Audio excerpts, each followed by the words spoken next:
সাকিবের পর এবার ইউটিউব থেকে গোল্ডেন প্লে বাটন পেয়ে রেকর্ড গড়ল অপু বিশ্বাস। সম্প্রতি অপু বিশ্বাস তার ইউটিউব চ্যানেলের 1 মিলিয়ন সাবস্ক্রাইব অতিক্রম করায় ইউটিউব কর্তৃপক্ষের কাছ থেকে একটি গোল্ডেন প্লে বাটন উপহার পান। আর এই উপহারটি পেয়ে আনন্দে আত্মহারা অপু বিশ্বাস।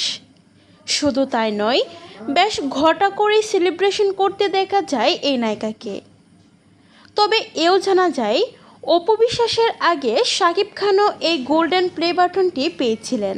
আর শাকিবের পর এবার অপু বিশ্বাসও এই প্লে বাটনটি পেয়ে রীতিমতো রেকর্ড গড়ল। কারণ ঢালিউড নায়িকাদের মধ্যে অপু বিশ্বাসই প্রথম নায়িকা যিনি কিনা ইউটিউব থেকে গোল্ডেন প্লে বাটন পেয়েছেন।